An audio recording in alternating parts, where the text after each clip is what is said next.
Então, gente, se você está num ambiente que só te valida, você entende que não tem como você criar caminhos neurais novos, porque só está seguindo a sua lógica de pensar. Isso não vai fazer você crescer, né? Você não ganha repertório mental, não vai ganhar nada disso. Eu penso por um lado também, como quando às vezes nós crescemos em ambientes hostis, os nossos caminhos mentais já estão, não todos criados, né? Porque não são todos criados, vão continuar sendo criados por muito tempo. E, mas como também a gente fica super reativo, né? Porque eu sei de mim que eu, eu cresci em ambientes em que eu sentia que a negatividade ou o ataque era maior do que a concordância. Então, até quando pessoas concordam comigo, eu sinto que a pessoa eu vou mais pra reatividade. E aí, quando a pessoa concorda, eu tipo assim, mas como assim você concordou? Mas você tinha que discordar, porque a gente tinha que sair no soco pra resolver isso aqui. Tinha que, não no soco literalmente, né? Mas a gente tinha que ter um conflito aqui pra resolver. Me fez refletir. Eu não tinha refletido sobre essa parte antes, do como também existe esse lado do que nós crescemos às vezes em conflito, estamos acostumados ao conflito e vamos sempre preparados ao conflito.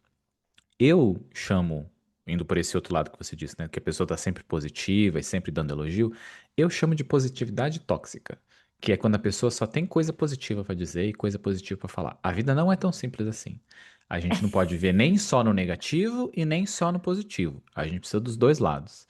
E essa fricção, vou dizer que não gosto de pessoas que discordam de mim, acho desnecessário, mas aceito que é preciso para que eu seja uma pessoa melhor, para que eu seja uma pessoa maior.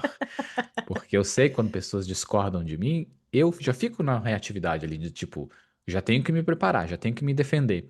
Como se realmente fosse uma defesa que acontece em mim, sabe? Pelo um Mas, padrão meu e tudo mal. mas você Aham. sabe que você especificamente, né? Eu falando assim, como alguém que convive e conversa muito com você e tal. É, mesmo quando eu discordo de você, você pode até ter essa reatividade internamente, mas a sua postura, assim, o seu comportamento, normalmente é de muita escuta, de tentar compreender primeiro.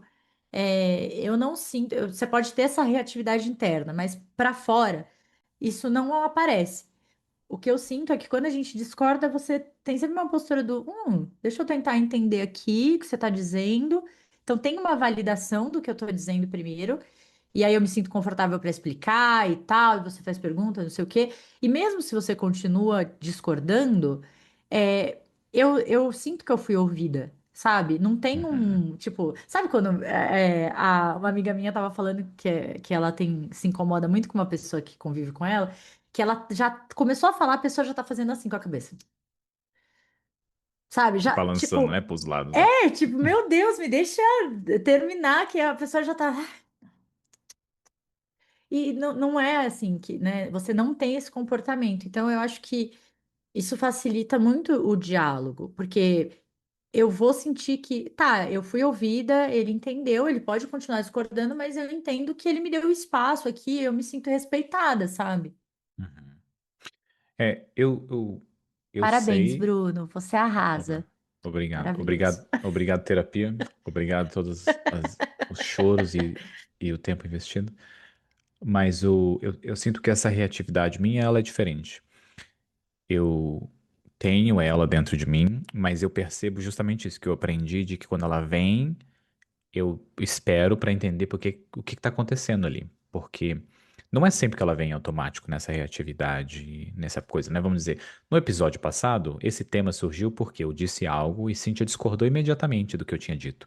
E era um pouco relacionado sobre isso, de concordar e discordar. Ela nem percebeu que ela tinha discordado comigo, mas eu até dei risada na hora, porque ela estava fazendo exatamente o que eu falei que a gente não faz na vida normal, né? Mas que aqui a gente consegue, né, ter de uma forma saudável essa discordância, de discordar de coisas.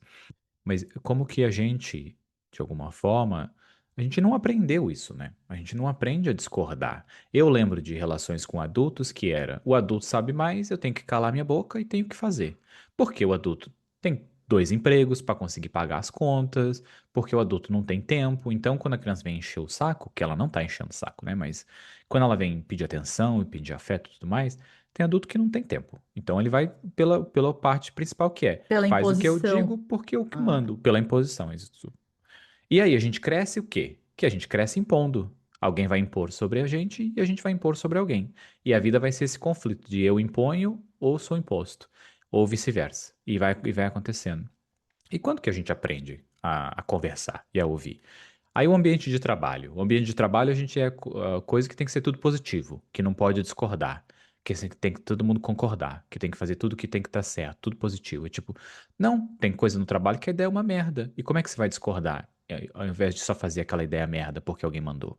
A quantidade de ideia merda que eu já vi acontecendo no trabalho, porque justamente o trabalho é um outro ambiente onde discordar não é tão bem visto. Isso depende dos níveis, né? Quando a gente já está num nível mais elevado, existe uma discordância que é natural. Mas mesmo assim, a maior parte é quando o chefe maior fala, as pessoas vão concordar, ao invés de falar que aquela ideia é uma merda e por que que a gente está fazendo essa porcaria. Que você não precisa discordar assim com tanta violência. Mas volto à pergunta, em que momentos em que aprendemos a discordar e a discordarem com a gente sem que tenha um conflito envolvido? eu acho que, primeiro, a gente precisa entender que essa discordância não é um ataque pessoal.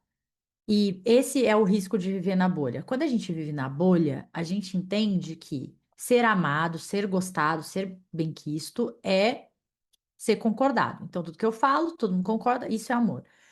E aí, quando o outro discorda, quer dizer o quê? Que isso aqui não é amor. Então, se não concorda, não gosta de mim, eu não tenho valor, eu não sei o quê. Então, esse é o risco da bolha. Porque aí a gente entra nessa dicotomia de que se concorda, me ama, se não concorda, me odeia, é um ataque pessoal. E aí você vai se defender como se a pessoa tivesse xingado a sua família inteira, ofendido todos os seus ancestrais e não é assim. Então, conseguir criar essa distância entre o que está sendo dito e sobre o que que é essa discordância, de não é sobre mim, né? Assim, não é sobre eu, pessoalmente quem eu sou, é sobre essa minha opinião específica, é sobre esse olhar específico que eu estou tendo sobre tal coisa.